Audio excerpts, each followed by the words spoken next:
I'm 90%, 80% Solana. A network that attracts more people is worth more. And in crypto, you happen to be able to own that network. It's built for number go up. Yes, it really is that easy. If you are actually, and that's why, if we talk about why you'd own the top 3 over anything else, it's because those networks have been adopted. So just add incremental people in, number incrementally go up. It's just not complicated. But God, people complicate this whole game, and they find it as if there's a philosophical war that they have to have. It's because it questions everything. Raoul Pal shared an optimistic view of Solana and predicted a significant rise in its value even as the cryptocurrency market cools off after a highly volatile week. He highlights Solana's potential to outperform other major cryptocurrencies like Bitcoin and Ethereum, citing recent technological advancements and market dynamics. He believes this is happening and Solana is going to lead the way. As he stressed, we need to be patient. These things don't happen instantly, but when they do, they can be life-changing. He has allocated 90% of his cryptocurrency holdings to Solana, reflecting his confidence in its long-term prospects. Paul presented charts illustrating Solana's price patterns, highlighting a textbook perfect wedge formation known to signal bullish trends after periods of low volatility. He anticipates a significant growth phase, which could extend into early next year as altcoin season unfolds. Paul highlighted other fundamental factors that support a bullish outlook. He highlighted Solana's adoption of NFT compression technology, which enables scalable and cost-effective management of non-fungible tokens, NFTs. Paul also highlighted innovations such as Blink, Firedancer, and ZK compression, which significantly improve Solana's transaction processing capabilities and favorably position the blockchain for mainstream adoption. Despite a pullback that has kept its price mostly sideways since March, Solana has shown impressive resilience and has outperformed Bitcoin and Ethereum since last October. Although it has pulled back after peaking at $208 in March, Solana has consistently held strong support levels around $128, reinforcing traders' optimism that the token's price could see a significant surge. According to Raoul Pal, Solana is enough if you want to make 7 figures in 2025. Before we move forward, if you want to stay updated with the latest crypto events and news, you can subscribe to our channel and like this video. Now let's get back to Raoul Pal's view on Solana and the overall crypto market. In 2021, and I started really uncovering this everything code and the debasement and everything else, and I divided everything by the Fed balance sheet, and I saw that technology and crypto were the only things that outperformed. That shattered my macro old school beliefs that everything, that tech itself, crypto I've been in forever, but tech was a bubble, that it was just always overpriced and can't people see, and one day it's all going to crash and blah, blah, blah. And then I realized, no, it's just network effects. These companies just keep growing. And it took me a while to completely abandon my framework where I would be looking for the down cycle to make the gains because they come fast in a down cycle if you're short, and completely switch mind. Most people won't do that. I completely changed my framework. And then when I started dividing NASDAQ by Bitcoin, because it's got the longest history, it's like it's down 99.97%. Even adjusted for the 97.5% fall, the 85% fall, the 75% fall, even adjusting for all of that, it's beaten the NASDAQ by 99.97%. So what you've done there is identify my secular thesis. So I'm actually a long-term investor that uses a secular thesis.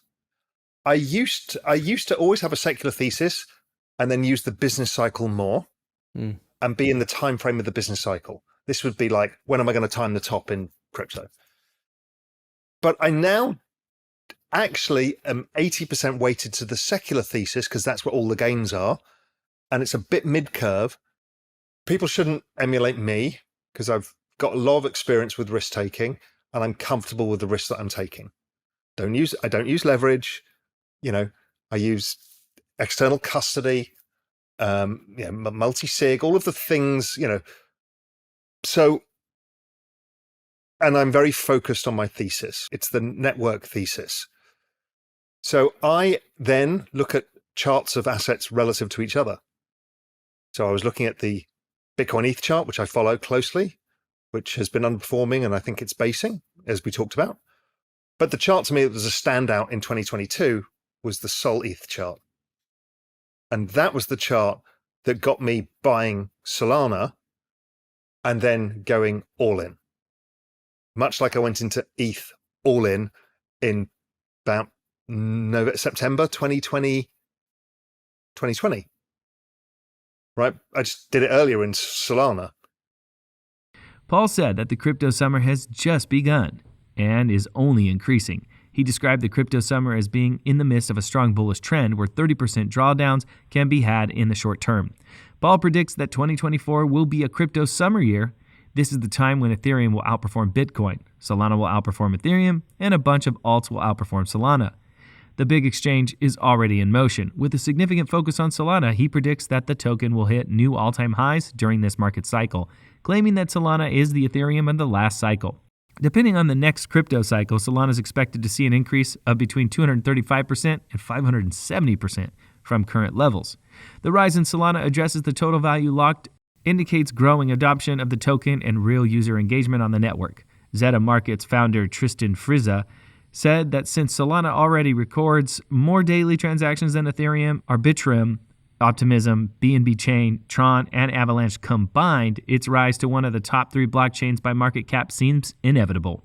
Paul's investment philosophy is heavily influenced by the cyclical patterns he has observed in the cryptocurrency market. This cycle, he explains, is closely related to the Bitcoin halving cycle and the U.S. presidential election, creating a complex web of repeating patterns.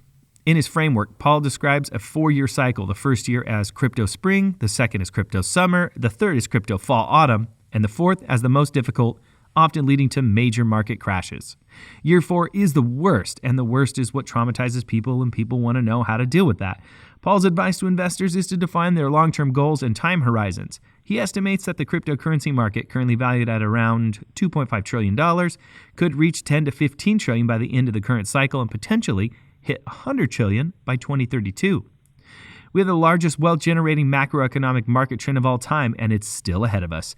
If you have a long-term time horizon, you will definitely make more money by going this route. Buy the short, take it, and have money ready for it. For those wondering when to sell, Paul suggests a balanced approach. He advocates taking profits based on time rather than trying to determine the top of the market.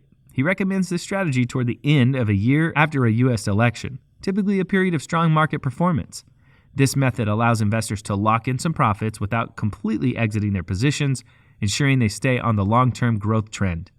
Being in the game is a secular trend. This is the most important thing, according to him. Paul's strategy also includes a proactive approach to market downturns. He encourages investors to view these periods as opportunities and not setbacks. Expect to see an 80% drop. Maybe this time it will be less, maybe more. Embrace it, because every time you buy these lows, you get 10, 20, 50x, depending on what you buy. Let cyclicality be your friend. Understand that there are seasons that you can use to your advantage.